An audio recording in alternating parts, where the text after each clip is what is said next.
नमस्कार। व्यापारिक संनिमय में हमने पिछले वक्त में देखा कि व्यापारिक संनिमय यानी क्या है।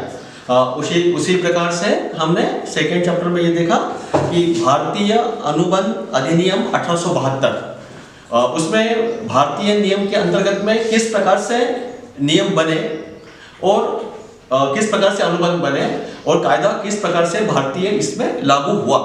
हमने इसके बारे में पूरा जानकारी हमने उसको शेयर की। ओके, अभी आज के इसमें हम यूनिट 2 में देखेंगे कि वस्तु विक्रय अधिनियम जो 1930 में जो हुआ उसमें क्या है। बराबर है। तो वस्तु विक्रय अधिनियम क्या है कि मूल्य से आशय जो है, जो भी कोई हम बिक्री करते हैं तो बिक्री का जो भी कोई प्रतिफल होता है वो सदैव मुद्रा में होना चाहिए और यदि विक्रेता तथा क्रेता किसी अन्य विधि से माल का मूल्य निश्चित करता है तो वो क्या रहेगा, निश्चित करने के लिए असमर्थ रहेगा, क्योंकि क्रेता कभी भी उचित मूल्य देने के लिए बाध्य है।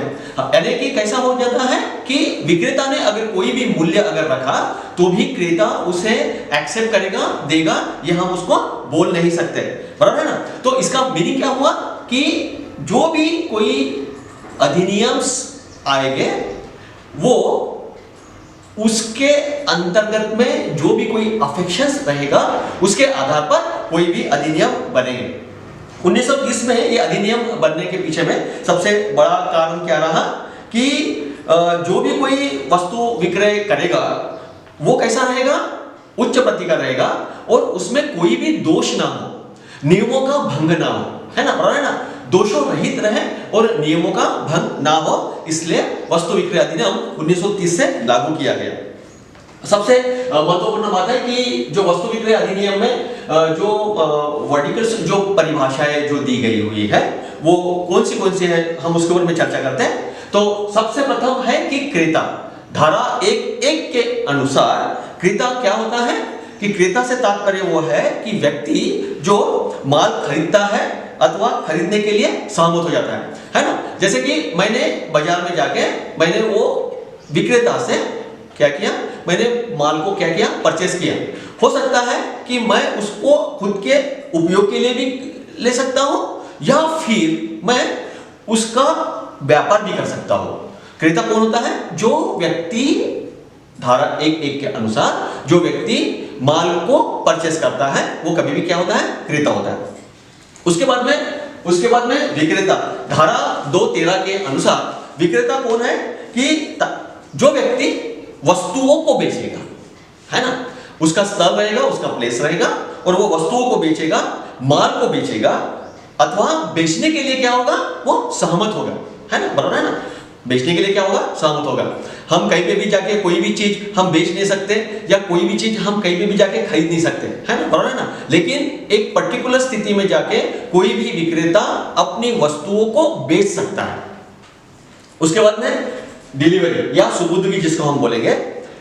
सुपुर्दगी से तात्पर्य क्या है कि व्यक्ति द्वारा दूसरे व्यक्ति को स्वेच्छापूर्वक माल के अधिकार को क्या करेगा, वो हस्तांतरण करेगा। अभी मैं बाजार गया, बाजार जाने के बाद में मुझे जो भी कोई आवश्यक वस्तुएं होगी वो वस्तुओं को मैंने क्या किया, परचेस किया। विक्रेता ने क्या किया, कुछ पैसे लेके मुझे वो वस्तुएं क्या किया, मेरे सुपुर्द किया। उसके लिए कोई चिट्ठा भी दिया होगा, बिल भी दिया होगा। उसके बाद में सुपुर्दगी योग्य स्थिति। सुपुर्दगी स्थिति का क्या कहेंगे हम उसके बारे में, जबकि ऐसी स्थिति का जो भी कोई अनुबंध रहेगा वो अपनी क्रेता अपनी सुपुर्दगी लेने के लिए बाध्य हो। ऐसी स्थिति जो रहेगी वो स्थिति कैसे रहेगी कि मैंने जो भी कोई वस्तुओं को खरीदा है या मुझे जो भी कोई वस्तुओं को बेचना है वो योग्य स्थिति में होना चाहिए, है ना। बराबर है ना। तो डिलीवरी ऑफ द स्टेट कैसा रहेगा, वो योग्य स्थिति में रहना चाहिए ताकि मैं अपने आप को वो वस्तुओं को एक सुपुर्द करूंगा या अपने आप में लेने की कोशिश करूंगा। उसके बाद में माल या गुड्स का क्या होता है, माल से आशय उस प्रकार से है जो भी कोई चल संपत्ति है ना। बराबर है ना। और वो कैसा रहेगा, मूवेबल प्रॉपर्टीज रहेगी।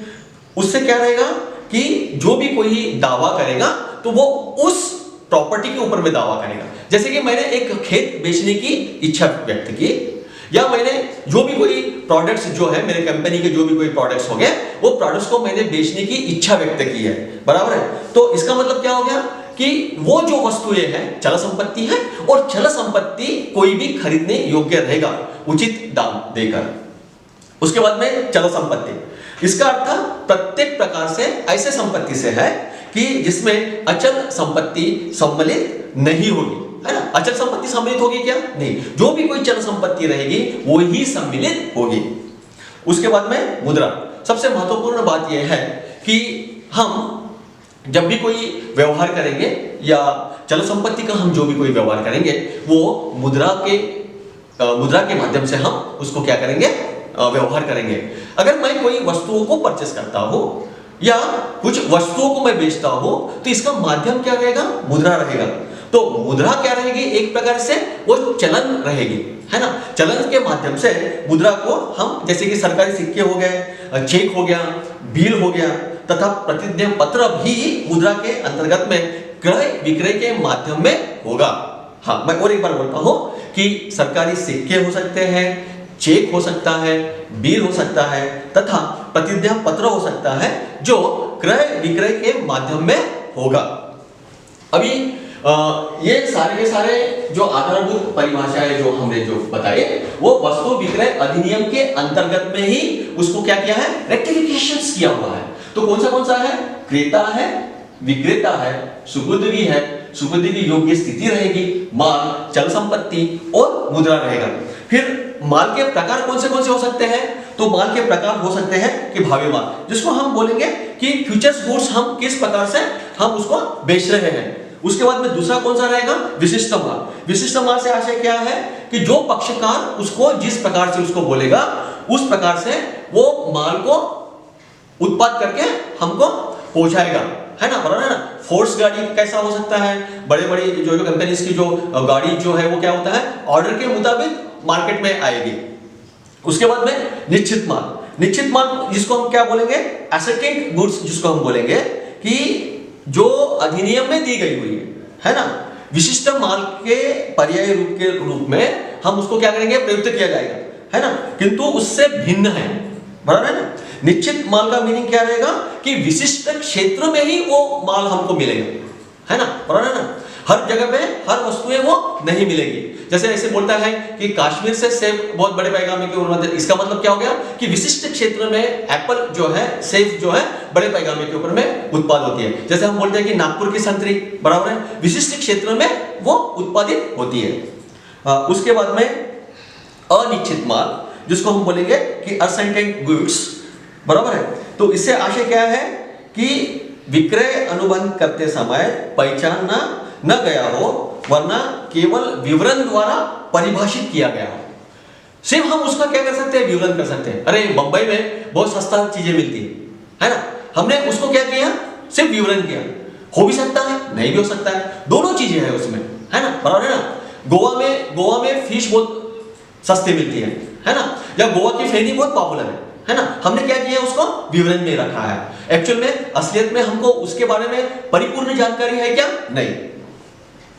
हाँ, उसके बाद में माल के संबंधी जो कागज पत्र है या जो प्रलेख जो है वो कौन से हैं उसके बारे में हम थोड़ा सा डिस्कस करते हैं। जैसे कि दिवालिया, जिसको हम इंसॉल्वेंट बोलेंगे, कि एखादी वस्तुओं का उत्पाद करके या एखादी वस्तु बेचने वाला दिवालिया घोषित हो जाता है तो वो भी उसके पत्र का आलेख में वो आएगा। उसके बाद में व्यापारिक प्रतिनिधि, जिसको हम क्या बोलेंगे? मर्केंटाइल एजेंट्स, जिसको हम एजेंट्स बोलेंगे। एजेंट भी उसी अंतर्गत में रहेगा जो कागज पत्र के आलेख में हो सकता है।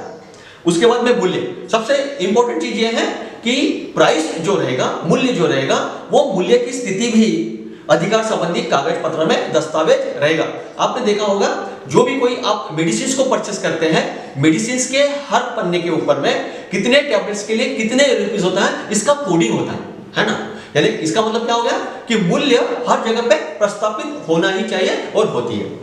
उसके बाद में संपत्ति से आशय क्या है कि एक विशिष्ट संपत्ति से न होकर माल की सामान्य संपत्ति, जिसको हम क्या बोलेंगे?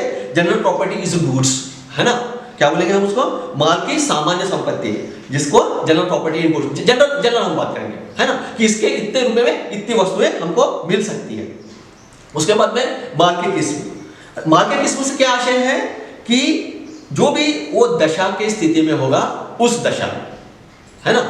अभी हम सवेरे कुछ सब्जी लेने के लिए परचेस करने के लिए जाते हैं। अगर हम वेजिटेबल मार्केट्स में हम सब्जी परचेस करने के लिए जाते हैं तो हम सवेरे जाने के बाद में भी हम वहां से चुन के लेते हैं। एक बहुत बड़ा ऐसा बिग, जिसको हम टोपला बोलेंगे, टोपले में एक बहुत बड़े पैगामे के ऊपर में सब्जी रखी हुई रहेगी, तो भी हम वहां से हमने चुन के लेते हैं, बराबर है। और बाद में नाइट के वक्त में अगर एक खाली कस्टमर्स आता है, वहां का वो टोपली में का बहुत सारी माल चला जाता है, तो भी वो व्यक्ति भी उस माल को भी चुन के लेता है। यानी कि सवेरे आने वाला गिराई भी वहां से वही टोपली में से चुन के माल लेता है। उसी प्रकार से शाम को आने वाला भी वो स्थिति में जितनी सारी वस्तुएं रहेंगी उसमें से वो चुन के लेता है, बराबर है ना। यानी कि क्वालिटी ऑफ द गुड्स जिसको हम बोलेंगे, माल की किस्म जो हम बोलेंगे, वो उसी प्रकार से रहेगा, ठीक है। उसके बाद में वस्तु विक्रय अनुबंध के जो चरण अथवा तत्व है, वो तत्व किस प्रकार से रखे हुए हैं वो देखिए। सबसे पहले क्रेता तथा विक्रेता दो पक्ष रहेंगे, है ना। एक बेचने वाला और एक खरीदार। एक खरीदार रहेगा और दूसरा बेचने वाला रहेगा। एक क्रेता रहेगा और दूसरा विक्रेता रहेगा, है ना। साधारण रहेगा, लेकिन कैसा रहेगा, दो पक्ष के सिवा हम कोई भी वस्तु का देवान घेवान नहीं कर सकते, बराबर। उसके बाद में माल का होना बहुत जरूरी है। अगर माल ही नहीं होगा तो हम उसको देवान घेवान कैसे करेंगे। माल देंगे, पैसा लेंगे, या पैसा देके माल लेंगे, है ना, बराबर है ना। इसका मतलब क्या हो गया कि अगर वस्तु नहीं है, माल नहीं है, तो माल का होना बहुत जरूरी है। यह सबसे महत्वपूर्ण अनुबंध का लक्षण है या तत्व है। उसके बाद में मूल्य। अगर हमको उस वस्तु के बारे में, मूल्य के बारे में कोई जानकारी नहीं है, बराबर है, अगर मूल्य ही ना हो तो हम वस्तु कैसे परचेस कर सकते हैं। या हम अमूल्य अगर है तो भी हम उसको क्या करेंगे कि उसकी वैल्यूज कितनी है वो अफेक्शनेबल रहेगा। तो इसका मतलब मूल्य क्या रहेगा, माल का विक्रय सदैव मूल्य के बदले में होना चाहिए। मूल्य का अभिप्राय प्रतिफल से है ना। मूल्य का अभिप्राय क्या है, प्रतिफल से है, और वो सदैव मुद्रा के रूप में रहेगा, बरोबर है। जो भी हम वस्तु को परचेस करेंगे वो सदैव मुद्रा की स्थिति में ही हम उसको परचेस करेंगे। उसके बाद में स्वामित्व का हस्तांतरण। हमने वस्तु को परचेस किया, वस्तु को परचेस करने के बाद में एक वस्तु दूसरे व्यक्ति के पास में, तीसरे व्यक्ति के पास में जा रही है, पहले व्यक्ति के पास से दूसरे व्यक्ति के पास में जा रही है, दूसरे व्यक्ति के पास से तीसरे व्यक्ति के पास में जा रही है। यानी वस्तु क्या हो रही है, वस्तु क्या हो रही है, समय समय के अनुसार वो हस्तांतरित हो रही है, उसका स्वामित्व बदल रहा है। और जब तक ये नहीं होगा तो वो एक वस्तु दूसरे के पास में नहीं जा सकेंगे, और वो पैसे के माध्यम से, मुद्रा के माध्यम से वो जाना भी चाहिए, तभी जाके व्यापार होगा, तभी जाके व्यवसाय होगा। उसके बाद में माल चल संपत्ति हो, माल के विक्रय में सदैव चल संपत्ति का ही विक्रय होता है या होना चाहिए। अतः एवं अधिनियम के अंतर्गत अचल संपत्ति का विक्रय नहीं किया जाएगा।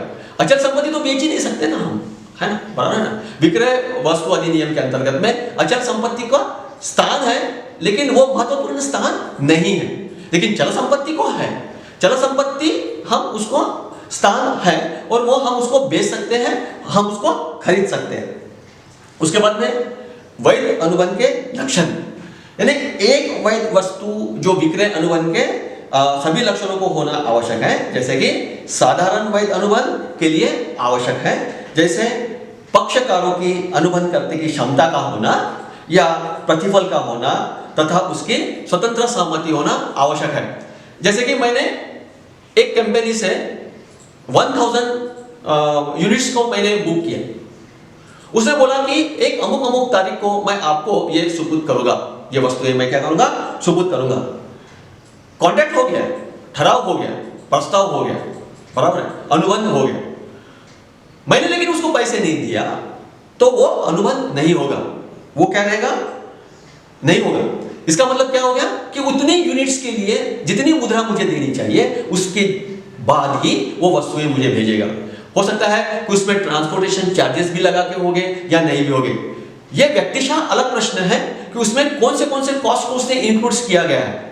मुझे क्या चाहिए, मुझे उस वस्तुएं चाहिए 1000 यूनिट्स, और उसके बदले में मैं क्या करूंगा कि उसकी जो भी कोई कॉस्ट होगी, जो भी कोई प्राइस होगी, जो भी कोई मुझे उसको मुद्रा देना पड़ेगा, वो उसको मुझे देना पड़ेगा, तभी जाके वो वैध अनुबंध रहेगा।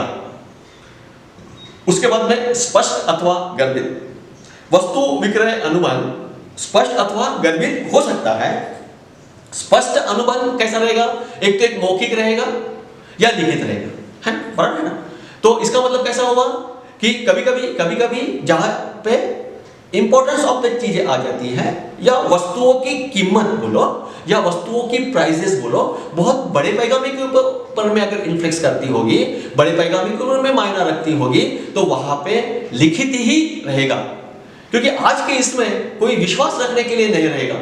5 करोड़ की अगर वस्तु है या 10 लाख की अगर वस्तु है, मोर देन अगर वो वस्तु है, अगर वो कैपेबल नहीं है ना। अभी आपने बीच में ये बात सुना होगा कि मुकेश अंबानी और अनिल अंबानी के बीच में धीरूभाई अंबानी जी ने दोनों को सही मायने से डिस्ट्रीब्यूट किया था अपनी प्रॉपर्टी को, है ना, बराबर है ना। लेकिन अनिल अंबानी जी उतने पैगामे के ऊपर में सही मायने से उन्होंने उस संपत्ति को या उस व्यवसाय को सही मायने से नहीं चला सके, है ना।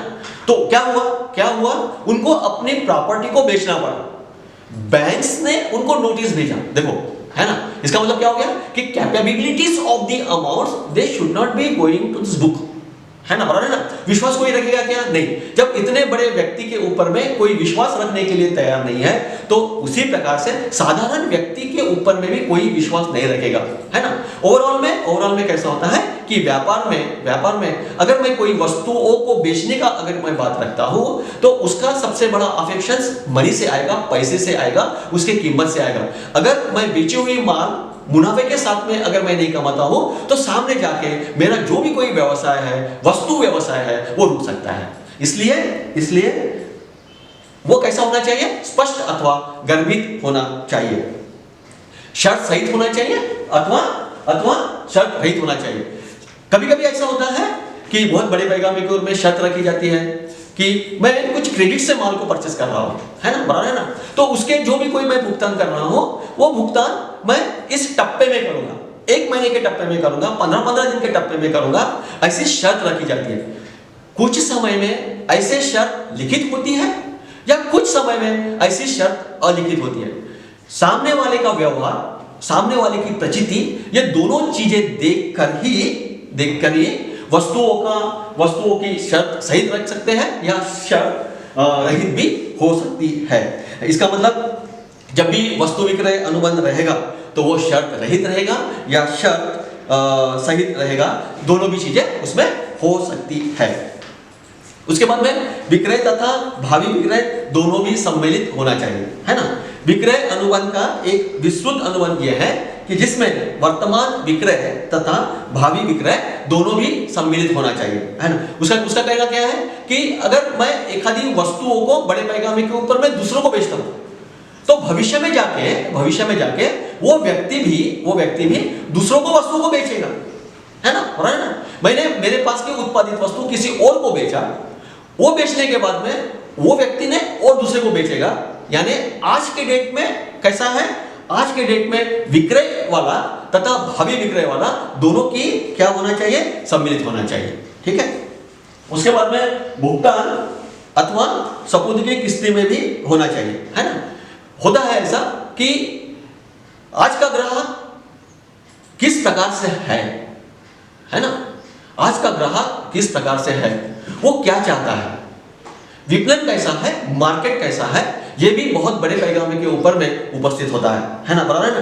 तो वस्तु विक्रय अधिनियम के अंतर्गत में मूल्य का भुगतान अथवा माल जो रहेगा, जब भी हम किसी को सुपुर्द करते हैं, तो वो किस्तों में होना चाहिए या किस्तों में करने की व्यवस्था होनी चाहिए। तो इस प्रकार से वस्तु विक्रय अनुबंध के जो कुछ तत्व है, वो कैसे है कि क्रेता तथा विक्रेता, माल का होना, मूल्य, स्वामित्व का हस्तांतरण, माल चल संपत्ति हो, वैध अनुबंध के लक्षण होने चाहिए, स्पष्ट अथवा गर्भित होना चाहिए, शर्त सहित अथवा शर्त रहित होना चाहिए, और विक्रय तथा भावी विक्रय दोनों भी होना चाहिए, या भुगतान किस्तों में होना चाहिए। Okay then, thank you.